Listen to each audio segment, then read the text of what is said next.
Di selatan Candi Prambanan, di atas sebuah bukit, terdapat situs bersejarah yang disebut Ratu Boko. Situs ini bukanlah candi seperti Borobudur atau Prambanan. Bentuknya pun berbeda, mendatar, tersebar, dan penuh misteri. Banyak orang bertanya, apakah ini istana atau tempat pertapaan, dan kenapa dibangun di atas bukit yang sepi? Mari kita telusuri fakta-fakta sejarah, struktur bangunan, dan berbagai kemungkinan fungsi dari situs ini.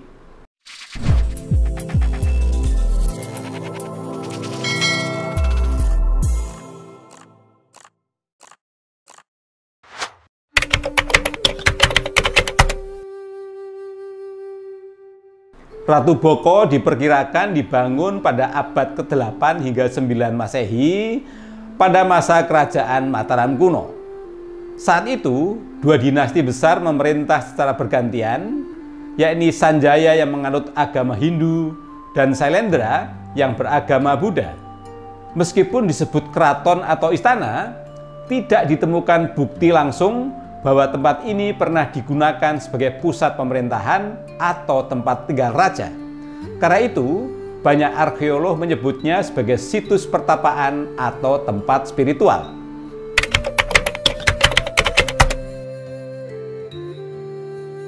Situs ini memiliki beberapa bagian penting. Yang pertama adalah gerbang utama yang besar dan kokoh, dan di belakangnya terdapat halaman luas, sisa-sisa bangunan pendopo, dan beberapa candi kecil.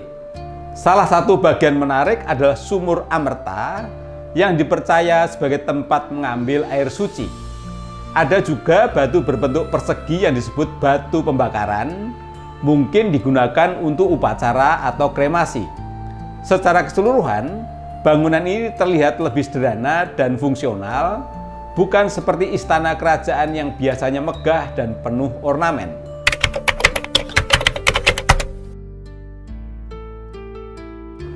Karena minimnya catatan sejarah tertulis, fungsi asli Ratu Boko masih menjadi bahan diskusi.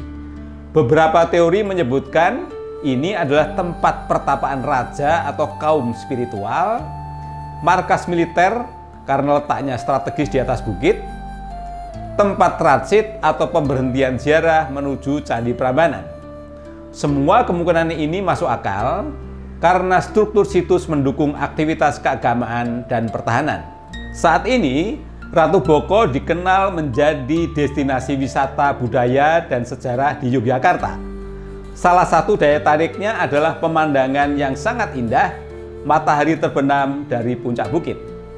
Namun di balik itu, tempat ini menyimpan nilai sejarah dan spiritual yang penting. Ia menjadi bukti bahwa masa lalu kita menyimpan banyak jejak peradaban yang kompleks dan tidak selalu bisa dijelaskan dengan pasti. Mengunjungi Ratu Boko bukan hanya soal melihat reruntuhan, tapi juga tentang memahami warisan budaya yang belum sepenuhnya terungkap. Ratu Boko mungkin belum mengungkap seluruh rahasianya, tapi justru disitulah daya tariknya.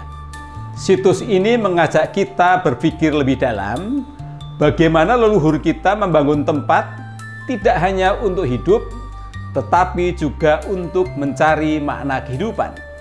Jika Anda datang ke sini, sempatkan untuk berhenti sejenak, diam, lihat sekeliling. Mungkin keheningan itulah yang akan memberikan jawabannya. Matur nuwun, sampai ketemu dalam Klinong-Klinong Budaya berikutnya.